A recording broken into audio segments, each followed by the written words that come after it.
ata tayama para promover e ativar jeugdwelzijnswerk na Aruba. E forma que está acessar que por meio de atividade de formação, onde ênfase está riba terreno social, de cultura, educação, saúde e também recreação. Ata ta carga também pessoas com limitação e tayama para kinderbescherming. E modo que ata ta ativar seu membro não tá entre outros door de dar oportunidade para participar na training, onde não membro não também sempre tá incluir. E aí aqui ata tratin e training de maatregel ter correctie, onde é psicólogo Herman asa di explica de informação tocante e desenvolvimento necessário per categoria de idade. Também ela dá ênfase arriba com papak aan ongewenst gedrag door de compreender de como é hoben of é muito ta actuação. Ela indica também conta é melhor moda para atender e orenang ku é gedrag na ongewenst no momento que toma lugar. Banda dia aqui, dia 24 de augustus, está preparando para a treina de fondsenwerving, onde Elina Antonia Lo dá uma explicação tocante como para preparar projeto, como para trabalhar o budget plan, também como para atender depois que recibo e também como para vender eigenlijk o projeto na organização que lhe dá subsídio. Banda dia aqui está preparando também mais training, onde lo explica e está preparando também para mais training, onde lo explica a parte legal de stichtingen e verenigingen. Banda dia aqui também lo bin training de com a diretiva da suppose de drai com a meeting não da suppose de cana com decisão na tawar tomar e votamento que está a função de diretiva mes também.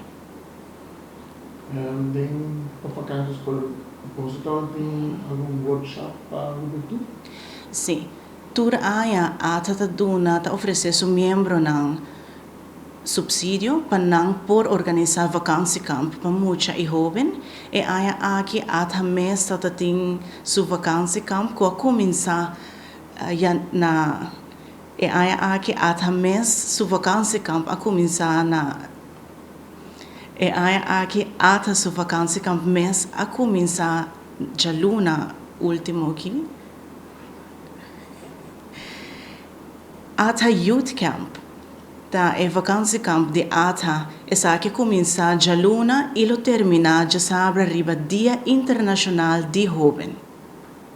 Para dia internacional de jovem ata lo visita Mary Joan Foundation, uma copanose importante para jovem tem a comunicação e contato com a organização na Aruba. Aqui na lobaisia com Mary Joan ta atender com na cliente com na traga e peluca e a hobby ta escrever carta para algum cliente de Mary Joan Foundation. Ribedia aqui também Julie today lo dona training, workshop tocante o tema Gai Kuchek entre hobby Ata está trabalhando ativamente e acaba o poder de juventude, essa que lo termina fim de novembro. Ata lo coordina o projeto Pitch Time também, e aí aqui junto com a sede Aruba. Também ata está desenvolvendo riba jongerenraad de ata, onde o membro de ata lo apunta jovem para forma e jongerenraad aqui que lo trabalha junto comigo riba projeto ideia novo e for para jovem e muita e na organização mês. Banda de aqui também está desenvolvendo projeto onde o jovem Lucia compa skibi cantica, compa grava e cantica, compa traga videoclip e finalmente compa publicar isso aqui. E mensaje ko at hating pa mayor na educador, guia, esnang ko ta active ko joven, ta pata hopi consciente ko mucha e joven ta imita. Esa kita oportunidad una ko nos porta e role model, pa asina nos guia e jovenang, una ko anang ta e futuro pa mayang, nang lo lidera Aruba mayang. Pues, énfasis arriba sa kita hopi importante.